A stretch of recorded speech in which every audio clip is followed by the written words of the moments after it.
Imitiaz, always good to speak to you. Thank you so much for joining us this morning.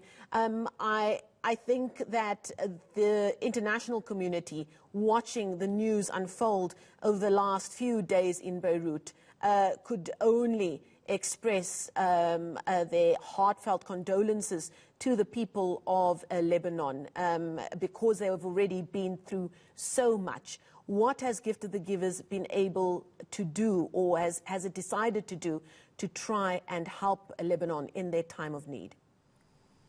Good morning, Marcel. Yes, condolences for the Lebanese people in South Africa and those living all over the world, and of course the Lebanese people inside Lebanon itself. The calls we're getting from there is heart-rending. People are really in need. They're desperate. They're in a country where there's an economic crisis. It's COVID-19. They're flooded with refugees. Every possible difficulty they could have, they're having at one time. We have networks. We've worked in Lebanon before. I was there in 2006. And in the last few years, we've been helping organizations on the ground that deal with women, with children, with health facilities, with water, with food. They've been helping refugees. And they call desperately saying they require assistance. We, of course, all our volunteers were on standby, ready to fly in. But even if there's no lockdown, we cannot release our medical and paramedics from South Africa because the COVID-19 is upon us and we need it locally. So we can't send teams right now. And again, last night they said they need more search and rescue teams. They can't find the people. Too many buildings destroyed. Too many people unarable. They don't know what to do. But unfortunately, we cannot do that because we require it here. In terms of what we can do directly, we've already released funds for purchasing of food items, blankets, clothing, water, medical supplies. They have one big need. They said the explosion destroyed the homes of 300,000 people, and they don't know where they're going to put those people. So they need funding for rental accommodation somewhere in the city or outside until at some point those flats or houses can be rebuilt. Now, you have got experience in Lebanon. Back in 2006, that would have been the Lebanon War, and that was a military conflict that lasted just over 30 days, if memory serves.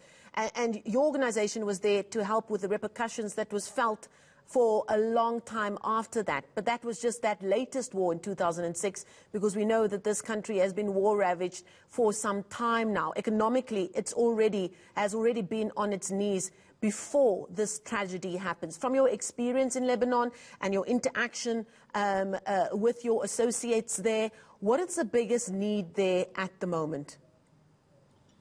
The main need is just right now: accommodation, food, medical supplies, water, and hope. I think they need a lot of hope.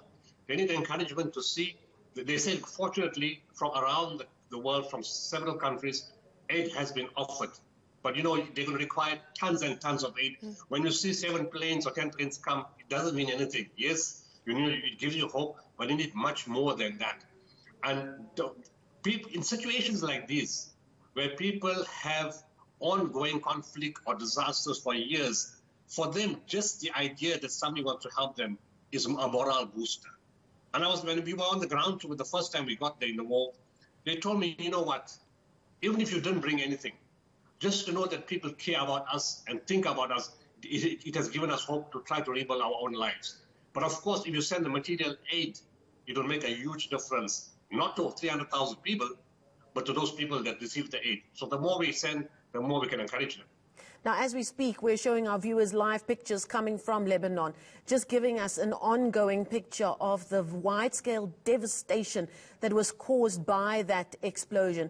But these are pictures that, unfortunately, Imitiaz, you and those who are part of Gift of the Givers are unfortunately used to, but in different ways, of course. Just this past week, you are marking 28 years of doing the work that you do. It must be quite difficult, I would think, if you could perhaps try and put to words how difficult it must be to try and be in so many places where there is such serious need all at the same time. We're living in unprecedented times. There's a pandemic. You want to help people back home, but you cannot ignore a call that is made from a place so devastated just in the last few days. How difficult is it to make those decisions? There's just 2 parts to this. The one is you said similar situations. We were involved in a similar situation in 2012, not far from here. The Republic of Congo, Brazzaville, an ammunition store exploded in a civilian area. The destruction was wide, a lot of people died, and we sent in complete teams, primary healthcare, trauma teams, trauma counselors, search and rescue teams. We took in sniffer dogs, we took in the equipment. That's what they need in Lebanon right now, and that's what we did in 2012. This thing is probably 10 or 15 times bigger than what happened in 2012 in Visible. It could be 160 kilometers away in Cyprus.